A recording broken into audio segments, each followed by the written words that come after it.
গত 5/8/2020 সুপ্রিম কোর্টে যে একটা বায়োটিক বাইরে হয়েছিল, সেই বায়োটিকে আমাদেরকে অল্টারনেটিভ জবের কথা যে উল্লেখ করা আছে, আমরা রাজ্য সরকারের কাছে আবেদন করতেছি অতি সত্বর যাতে সেটাকে ইমপ্লিমেন্ট করা হয়। কারণ আমাদের 10,300 দেশের মধ্যে অলরেডি আপনারা জানেন প্রায় 60 জনের মতো মৃত্যু হয়ে গেছে। আমরা আর এই মৃত্যু মিছিল দেখতে পারতাছি না, যার কারণে আমরা রাজ্য সরকারকে অনুরোধ করতেছি যাতে অতি সত্বর সুপ্রিম কোর্টের রায়টাকে যাতে ইমপ্লিমেন্ট করা হয়। কারণ আমাদের রাজ্যের মাননীয় মুখ্যমন্ত্রী উনি বলেছিলেন যে সুপ্রিম কোর্টে যাই ভার্ডিক্ট যদি আছে সেটা রাজ্য সরকার সঙ্গে সঙ্গে ইমপ্লিমেন্ট করব। কিন্তু আজ পর্যন্ত আমরা দেখছি প্রায় 1 মাসের মতো হয়ে গেছে ভার্ডিক্টটা যে বাইর হয়েছিল, কিন্তু আজ পর্যন্ত কোনো এই সম্পর্কে ওনার কোনো মন্তব্য নেই এবং ইমপ্লিমেন্ট করা হইব কি না ভার্ডিক্টটাকে সেটাও কোনো দেখতেছি না আমরা। যার কারণে আমরা অনুরোধ করছি আপনাদের মাধ্যমে যাতে রাজ্য সরকারের কাছে আমরা বার্তা দিতে চাই যে এটা যাতে অতি দ্রুত ইমপ্লিমেন্ট করা হোক। আর মধ্যে একটি কথা, রাজ্য সরকার যে কাউন্টার এফিডেভিট জমা দিয়েছিল আমাদের কেসের মধ্যে, ওই থেকে আমরা জানতে পারলাম যে দীপক গুপ্তার জাজমেন্টে 58টা রিটকে ক্লাব করে জাজমেন্ট দেওয়া হয়েছিল, কিন্তু রাজ্য সরকার শুধুমাত্র 57টা রিটকেই ইমপ্লিমেন্ট করে বাকি একটা রিট সেটাকে ইমপ্লিমেন্ট করেনি। সেটা হলো 537 নম্বর 2012, সেটা সায়েন্স গ্রাজুয়েট টিচারের। আমরা জানতে চাই কেন ওই একটা রিটকে বাদ দিয়ে বাকি 57টা রিটকে ইমপ্লিমেন্ট করা হয়েছে।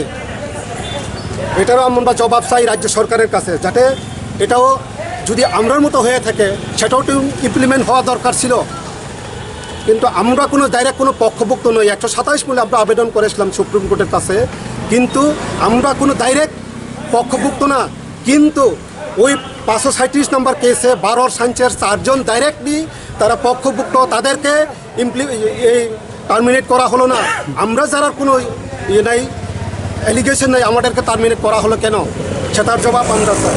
এবং সুপ্রিম কোর্টের এই জাজমেন্ট একটা জায়গাতে উল্লেখ করেছে তারা, আমরা এই 14 যে জাজমেন্ট সেটাকে রিভিউ করতে পারবো না। কারণ আমরা যখন আমাদেরকে নোটিশ দেওয়া হয়েছিল তখন শুধুমাত্র ইলেকট্রনিক্স মিডিয়া এবং প্রেস মিডিয়ার মাধ্যমে নোটিশটা দেওয়া হয়, যাদেরকে আমাদের কোনো বাই হ্যান্ড আমরা কোনো নোটিশ পাইনি। তার মধ্যে একটা জিনিস, এই পিজিটিকে তৎকালীন সময় বা এখন কোনো সময় নোটিশ দেওয়া হয়নি, কেন আমরা এই নোটিশের মধ্যে পড়লাম, সেটার জবাব আমরা রাজ্য সরকারের কাছে চাই। আর একটা জিনিস, গণতান্ত্রিক পদ্ধতিতে আমরা আমাদের দাবি আদায়ের জন্য যদি কোনো সংগ্রাম লড়াই করতে যাই, যার মধ্যে যদি আনফর্চুনেটলি কোনো ঘটনা যদি ঘটে যায়, সেটার জন্য 10,323 দায়ী থাকবে না, সেটার জন্য সম্পূর্ণ দায়ী থাকবে রাজ্য সরকার এবং রাজ্য প্রশাসন। আমরা আবেদন করতে চাই যাতে আমাদেরকে ওই রকম কোনো কর্মসূচি গ্রহণ করতে বাধ্য না করে। আমি বারবার অনুরোধ করে বলছি, আমরা এখনও চাই, আগেও চাই, ভবিষ্যতে চাই সরকারের কোনো যাতে বিপদ হয় সেটা আমরা চাই না, কিন্তু আমাদেরকে যাতে সেই রকম কোনো কর্মসূচি গ্রহণ করতে বাধ্য না করে, সেটাই আমার একটা অনুরোধ। আমার বারবার অনুরোধ আমাদেরকে যাতে সেই রকম কোনো কর্মসূচি করা থেকে বিরত রাখে রাজ্য সরকারকে, আমি বারবার অনুরোধ করছি। এবং কিছুদিনের মধ্যেই আমরা এডিসি এরিয়ার মধ্যে একটা মিটিং করব এবং আপনাদেরকে আমরা চিঠির মাধ্যমে জানাই দেবো ডেট এবং তারিখ কোন জায়গাটা আমরা করব। তখন ওই সমস্ত কিছু সিদ্ধান্ত আমরা গ্রহণ করে এবং আমাদের ভবিষ্যৎ কর্মসূচি কী হবে আমরা জানাই দেবো। এই জানে আমার বক্তব্য শেষ করছি। আপনার নাম? আমি Ajay Debbarma, PGT terminate teacher.